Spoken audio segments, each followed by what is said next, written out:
आजिर video मु बतेबी जे एई गोटे line आपण को पूरा लाइफ को बदली दब। आजिर वीडियो मु love yourself like your life depends on it बहिरु इंस्पायर होई की बनौछि। एई बुक रो ऑथर कमल रविकांत निज लाइफ को गोटे लाइन द्वारा केमिति बदलेले कहिसंती। आपण एई बुक रो बुक समरी यूट्यूब रे सुनी पारिबे। मात्र गोटे सिंपल लाइन केमिति आपणक लाइफ को बदली पारिबो। आपण कहिबे मात्र गोटे लाइन देखंतु आपण जेतेबेले गोटे जिनिस को बारंबार करिथांती आपण को रिजल्ट मिली थाए। एक्चुअली आमे सिंपल जिनिस उपरे एते फोकस करि न थांती आ कॉम्प्लेक्स जिनिस उपरे अधिक ध्यान देई थांती। मोर स्कूल कॉलेज समय कथा मन पड़े आमे समस्ते एग्जाम प्रिपरेशन डिफिकल्ट क्वेश्चन रो करि थांती किंतु एग्जाम रे सिंपल क्वेश्चन पचरा जाई थाए। आमे से सिंपल टॉपिक को इग्नोर करिकी डिफिकल्ट टॉपिक को चूज करि थांती।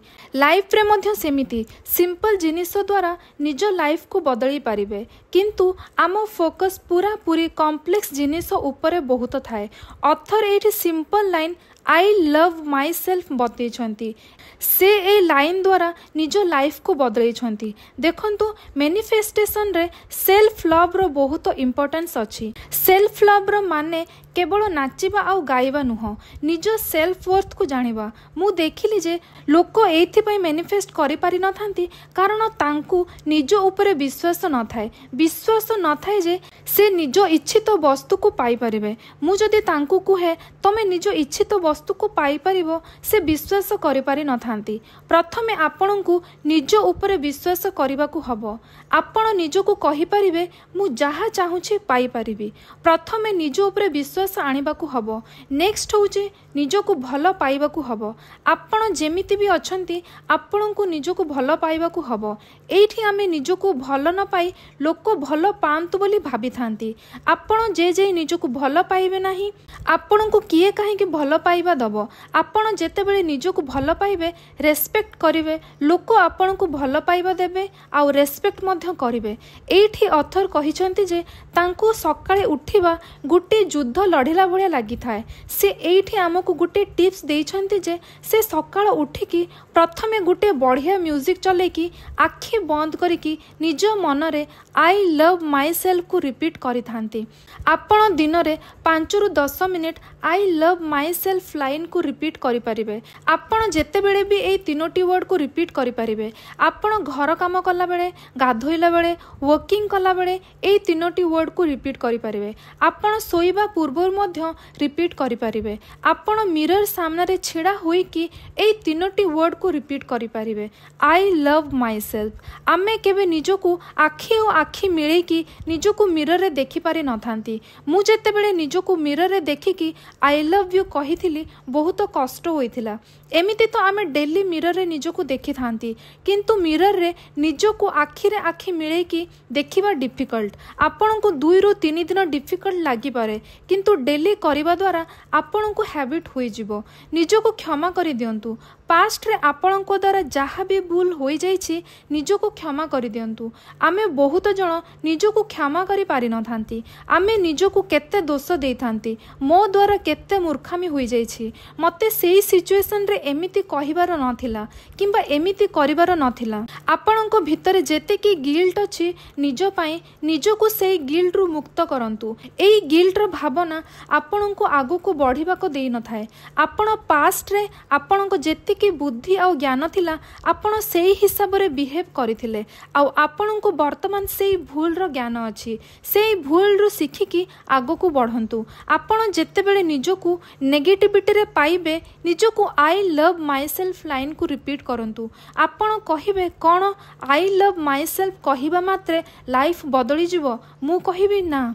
आपण जेतेबेले ए तीनोटी वर्ड को रिपीट करिवे देखिबे आपणको भितरु इंस्पायर्ड एक्शन नेबाकू हबो। इंस्पायर्ड एक्शन कोन? इंस्पायर्ड एक्शन रो माने मु गूगल रो बाहर करिके बतौछि। इंस्पायर्ड एक्शन रो ओडिया माने होछि प्रेरणादायक कार्य। प्रेरणादायक कार्य रो अर्थ होछि एक पदक्षेप नेबा किंबा एपरि किछि करिबा जहा प्राकृतिक आनंद उत्साह एवं निज लक्ष्य किंबा इच्छा सहित सम्मानित हेबार भावनारू आसे। एहा एपरी एक कार्य जहा बाध्यतामूलक किंबा एक काम नुहे बरम ठीक एवं संतोषजनक अनुभव करे। मूलतः यह होछि आपण जहा करबा को चाहुछंती ताहा करिबा, आपण जहा करबा को बाध्य बोली भाबंती ताहा नुहे।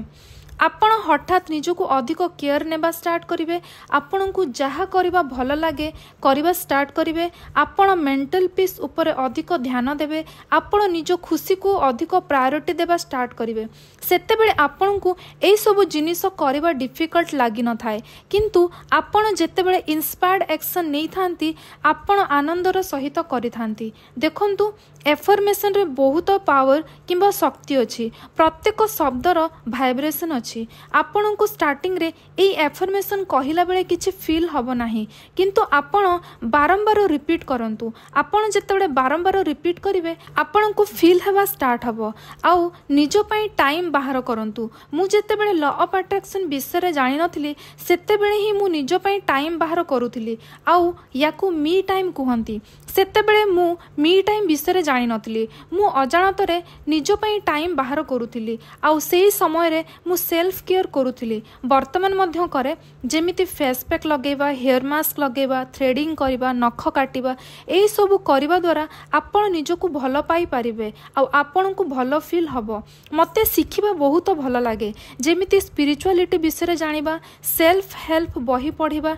कोविड समय रे मो मन रे जणा नाही इंडिया रो हिस्ट्री, वर्ल्ड रो हिस्ट्री जानिबा बढ़ी जाइतिला। मु सेही समय रे न्यूज न देखिकी एई सब टॉपिक ऊपर वीडियोस देखुतिली। मते मैप देखिबा जणा नथिला, को कंट्री कोठी अछि जानि नथिली।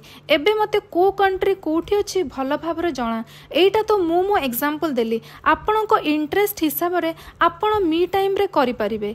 आउ एठी ऑथर मेडिटेशन विषय रे मध्ये कहिसंती। से मेडिटेशन कला बेले जेते बेले निश्वास नेउथिले आउ छाडिबा समय रे एई एफर्मेशन को रिपीट करूथिले। मु एफर्मेशन रो पावर विषय रे जानिछि। एफर्मेशन द्वारा आपण निज वाइब्रेशन को हाई करि परिबे। आपण को नेगेटिव थॉट आसुछि किंबा आपण को माइंड सब बेले पास्ट और फ्यूचर रे घुरी बुलु थाए, ताहेले एफर्मेशन आपण को पई बहुत हेल्प करिवो। एफर्मेशन द्वारा आपण प्रेजेंट मोमेंट रे थांती। आपण को माइंड पास्ट फ्यूचर कथा विचार करि न थाए। आपण एई गुटे लाइन द्वारा निज जीवन को बदलै पारिबे। आशा करूछि आजिर वीडियो रु आपण को किछि शिखिबा को मिलिथिबो। रखुछि, धन्यवाद।